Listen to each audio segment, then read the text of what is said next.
Assalamualaikum warahmatullahi wabarakatuh. Perkenalkan, nama saya Leli Krisdayanti dengan NIM 2286206082. Di sini saya akan menjawab pertanyaan-pertanyaan dengan materi pembelajaran dan belajar. Adapun pertanyaan pertama yaitu metode apa saja yang digunakan dalam proses belajar mengajar, dan sebutkan dampak positif, dampak negatif dari metode tersebut. Yang pertama yaitu metode ceramah.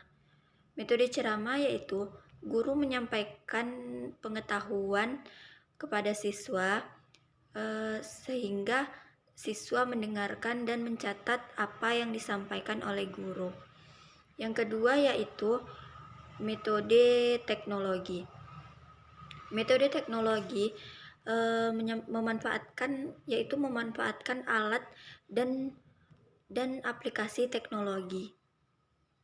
Yang ketiga yaitu metode kelompok untuk mendiskusikan topik yang akan kita pelajari. Yang keempat yaitu metode pembelajaran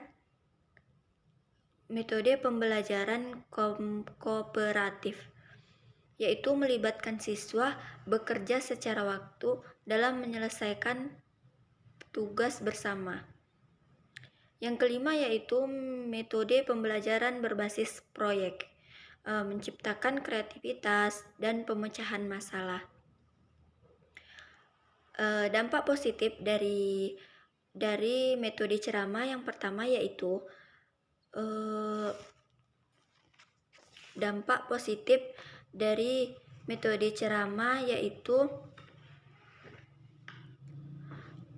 dapat diikuti oleh jumlah orang yang banyak. Yang kedua yaitu siswa menjadi lebih fokus. Yang ketiga, guru mengendalikan kelas secara penuh.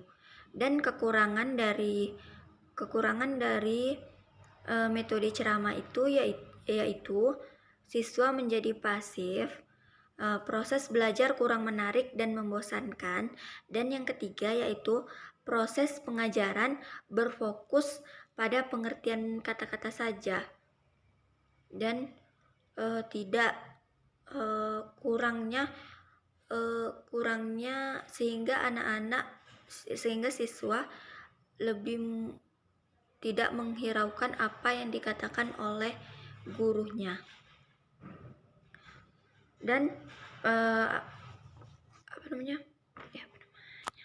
dampak positif dari teknologi yang pertama yaitu memberi kemudahan dalam mengakses informasi. Yang kedua, lebih cepat dan dapat diakses oleh banyak orang. Yang ketiga yaitu tak kenal tempat dan waktu. Dan kekurangan teknologi yang pertama yaitu membuat hilang fokus dan malas. Siswa menjadi kurang minat belajarnya. Yang kedua yaitu teknologi informasi memberi pengaruh buruk dan tak terkendali. Yang ketiga yaitu dampak positif dari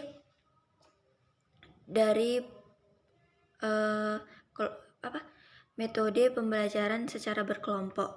Yang pertama yaitu dapat mengembangkan keterampilan bersama-sama. Yang kedua, dapat membantu jika tidak ada yang mengerti. Yang ketiga yaitu menumbuhkan sikap saling menghargai. Dan kekurangannya dan dampak negatif dari kelompok yaitu yang pertama, siswa akan ribut karena duduk dengan berkelompok sehingga mereka lebih asik dengan kelompoknya tersebut. Yang kedua yaitu akan memakan waktu yang cukup lama. Yang keempat, metode kooperatif yaitu dampak positifnya dapat meningkatkan kemampuan prestasi siswa dan pemahaman mengenai pembelajaran dan dapat meningkatkan keterampilan siswa. Dan kelemahannya yaitu membutuhkan waktu yang cukup lama untuk mencapai target belajar yang kita inginkan. Yang kelima yaitu metode berbasis proyek, memberikan kesempatan pada murid untuk menunjukkan kemampuan mereka bekerja secara mandiri. Pertanyaan kedua yaitu bagaimana hubungan antara pembelajaran dan belajar. Pembelajaran adalah proses interaksi antara guru dengan siswa yang di dalamnya terdapat sumber belajarnya. Sumber belajar ini seperti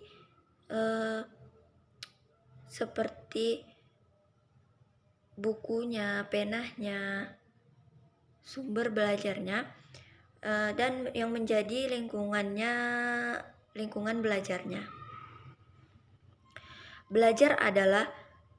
Sedangkan belajar adalah proses perubahan tingkah laku, yaitu meningkatkan pemahaman, pola pikir, serta proses perubahan menjadi lebih baik.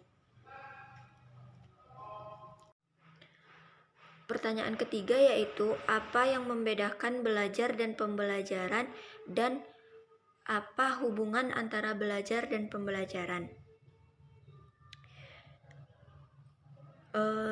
Belajar tidak memiliki interaksi, tetapi melibatkan keterampilan, pengalaman, pemahaman untuk interaksi secara mandiri. Sedangkan pembelajaran mencakup sangat luas dan melibatkan aktivitas akademik. Di dalam pembelajaran terjadi proses belajar, sedangkan belajar tidak terjadi proses pembelajaran. Proses belajar bisa dilalui dalam proses pendidikan informal. Belajar bisa dilalui dalam memperoleh pengalaman. Kalau proses pembelajaran adanya perencanaan, adanya proses pengajaran atau transfer ilmu kepada siswa. Yang ketiga yaitu adanya evaluasi. Yang keempat yaitu adanya penyediaan lingkungan pembelajaran. Yang kelima yaitu adanya metode pembelajaran. Dan hubungan antara belajar dan pembelajaran yaitu pembelajaran proses interaksi antara guru dan siswa yang di dalamnya terdapat sumber belajar menjadi lingkungan. Belajar adalah proses perubahan tingkah laku, yaitu meningkatkan pemahaman, pola pikir, serta proses perubahan menjadi lebih baik. Pertanyaan nomor 4. Pertanyaan keempat yaitu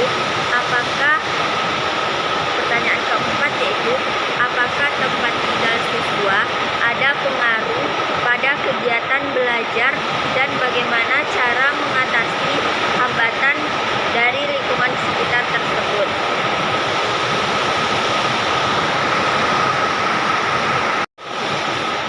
Jawabannya yaitu lingkungan belajar merupakan salah satu faktor yang berasal dari luar yang berpengaruh terhadap hasil belajar siswa. Lingkungan belajar yang nyaman dan efektif akan mendukung kegiatan pembelajaran berjalan dengan kondusif.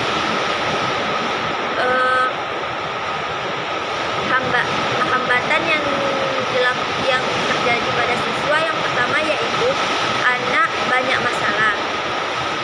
Ajak sharing dengan anak didik tentang masalah pribadinya.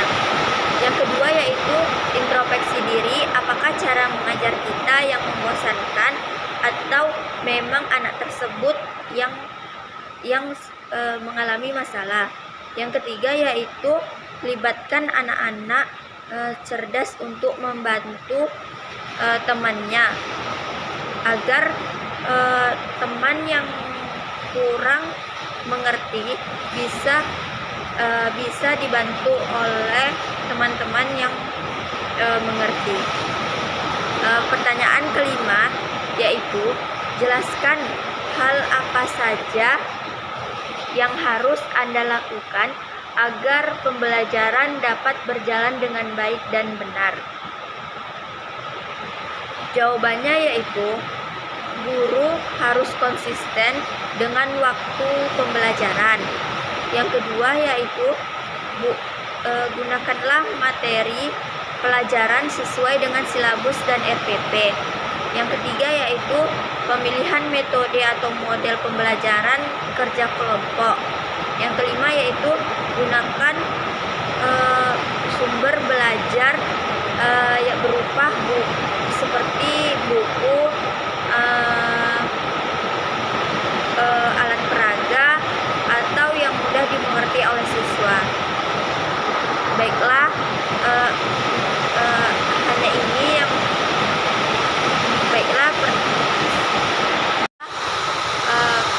kurang lebihnya saya mohon maaf. Wassalamualaikum warahmatullahi wabarakatuh.